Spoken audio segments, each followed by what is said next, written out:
पिछले एपिसोड में तोमो जून से अपनी फीलिंग बता देती है, पर वो दोस्त मानता है और उसे वो लड़की नहीं मानता, जिसकी वजह से वो उसका कोई रिस्पॉन्स नहीं देता है। अब ये प्रॉब्लम वो विंडो को बताती है, जो उसे कुछ टिप्स देती है, पर फिर भी वो काम नहीं करती। अब आगे तोमो और जून बस में है और एक दूसरे की तरफ देख रहे हैं। जून उसे उसके पास बैठने के लिए बुलाता है। तोमो सोचती है कि कैसे उसके पास बैठे सकती है, ये सच में गधा है।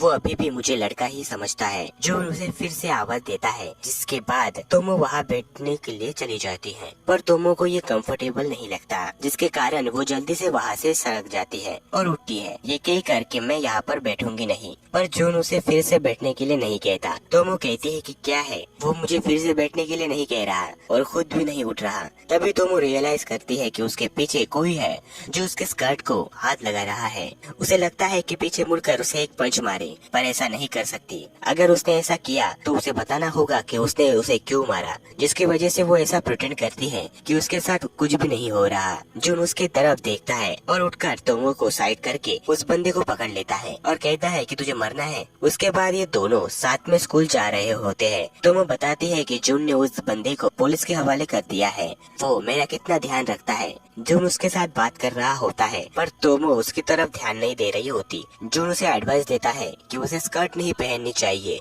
उसे बस स्लैक ही पहननी चाहिए। तुम इस स्कर्ट में काफी अजीब लगती हो और मैं ये सह नहीं सकता। ये सुनकर तोमो को काफी गुस्सा आता है। उसके बाद स्कूल में वो विंडो के सब कुछ बता देती है कि उसके साथ क्या क्या हुआ। ये सुनकर विंडो परेशान होती है, उसके पास आकर कहती है कि क्या तुमने उसे पुलिस के हवाले कर दिया? तोमो कहती है कि हाँ, जून ने कर दिया। ये सुनकर वो बैठ जाती है। तोमो उसे बताती है कि जून ने कहा था कि उसे स्कर्ट नहीं पहननी चाहिए। ये सुनकर मैंने उसे एक पंच दे दिया। विंडो को ये सुनकर एक आइडिया आता है। उसी शाम को घर जाने के वक्त विंडो जीन के पास आती है। वो उसे कहती है कि मुझे पता है कि उसका और तोमो का झगड़ा है, पर यह सुनकर उसे कोई भी फर्क नहीं पड़ता है और वो उसकी तरफ पीठ करके चलने लगता है। पर विंडो कहती है कि तोमो उसका इंतजार कर रही है घर जाने के लिए, तो वो उसके पास आता है और पूछता है वो भूल गई जो मैंने कहा? तो कहा है वो? विंडो उसे कहती है कि वो नीचे है और जून चला जाता है। पर हम देखते हैं कि गिंडो के हाथों में उसकी स्लैक होती है। नीचे जाने के बाद जून देखता है कि उसके साथ कौन सा मजाक हुआ है। वो सदमे में आता है और उसे चलने के लिए कहता है। तोमो उससे बात करने की कोशिश करती है, पर जून उसे फुल्ली इग्नोर मारता है क्योंकि वो नहीं देख सकता है। तोमो खुश है कि वो बदल रहा है, पर तभी जून एक खंबे से टकरा जाता है। उसके बाद ये दोनों बस में आ जाते हैं, जहाँ कई सारे लोग बैठे हुए हैं। सभी लोग अपने अपने काम कर रहे होते हैं, पर जून को लगता है कि ये सभी तोमो को घूर रहे हैं, जिसके कारण से वो उनको घूरने लगता है। बस से उतरने के बाद तोमो उससे बात करना चाहती है, पर जून काफी तेजी से चलने लगता है और स्कर्ट की वजह से तोमो इतना फास्ट नहीं चल सकती है, जिसके कारण वो उसे हाथ से पकड़ लेती है। पर तभी हवा का एक झोंका आता है, जिससे जून को वो दिख जाता है, जिससे वो नीचे गिर जाता है। उसके बाद उसे बताता है कि कल मुझे कुछ अलग ही लगा जब मैंने तुम्हें कहा कि तुम्हें स्कर्ट नहीं पहननी चाहिए, पर जब तुम ऐसा कुछ करती हो तो मुझे शर्म आ जाती है। अगले दिन स्कूल में विंडो उससे पूछती है कि क्या प्लान काम किया? तो वो कहती है मैं कभी भी ऐसा कुछ दोबारा नहीं करूंगी। विंडो पूछती है क्या उसने देखा? वो कहते हैं कि हाँ, वो बेहोश हो गया। उसके बाद जून के पास विंडो जाती है और उसके सामने वो कहती है कि तुम्हारे साथ क्या क्या हो गया है वो तोमो ने बताया है।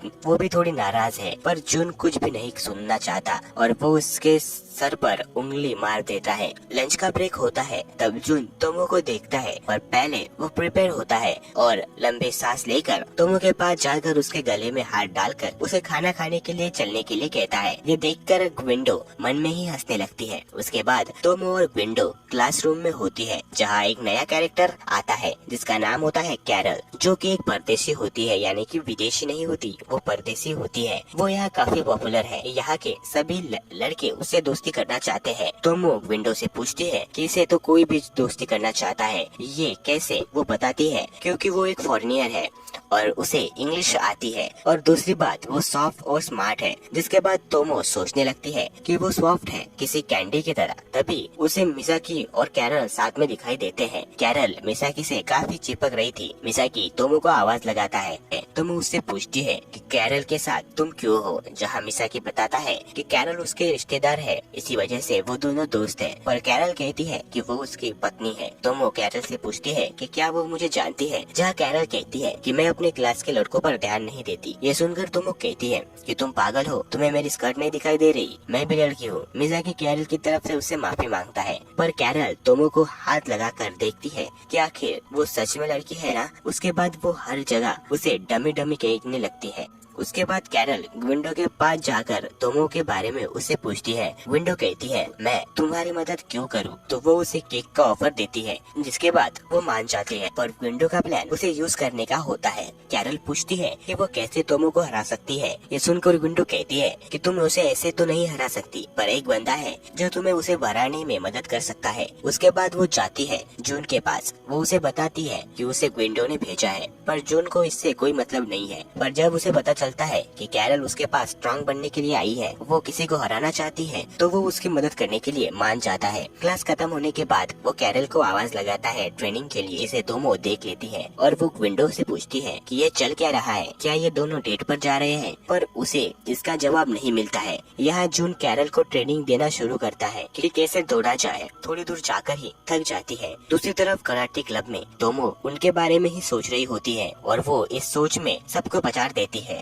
दूसरी तरफ जून कैरल को पुशअप मारने के लिए कहता है, पर वो कहती है कि मुझे ये नहीं आता। जहाँ जून पूछता है कि तुम्हें फिर आता क्या है, फिर वो उसे रस्ते से कूदकर दिखाती है। ये देखकर वो ऊपर देखने लगता है। कैरल पूछती है कि तुम ऊपर क्यों देख रहे हो, जहाँ वो कहता है कि मैं बस नेक एक्सरसाइज कर रहा हूँ। कुछ समय बाद यहाँ तोमो आती है। जून अभी भी कैरल को डिफेंस सिखा रहा होता है। तभी तोमो जोर से कहती है यहाँ क्या हो रहा है। इसे देखकर कैरल कहती है ये है मेरे दुश्मन। ये सुनकर जून कहता है तोमो तो काफी स्ट्रांग है। तोमो जून के पास आकर उसे पूछती है कि ये क्या हो रहा है। कैरल देखती है कि जैसा विंडो ने कहा था वैसा ही हो रहा है। उसके बाद वो उसे बाय कर वहाँ से चली जाती है। कैरल वादे के मुताबिक विंडो को अपने घर के खाने के लिए लेकर जाती है। जहाँ विंडो को पता चलता है कि कैरल के कोई भी दोस्त नहीं है, तो वो उसे एडवाइस देती है कि उसे तोमो से दोस्ती करनी चाहिए। अगले दिन कैरल तोमो के पास जाती है पूछने के लिए कि क्या उससे वो दोस्ती करेगी। हम देखते हैं कि कैरल बचपन से ऐसा ही करती आ रही है, पर उसका कोई भी दोस्त नहीं बना है। पर तोमो उसे हाँ कर देती है, जिसके बाद कैरल उसे एंजल कहने लगती है। और ये एपिसोड यहीं पर खत्म हो जाता है। अगर आपने इसका पहला एपिसोड नहीं देखा हो तो डिस्क्रिप्शन में लिंक है, जाकर देख लीजिएगा। बाय।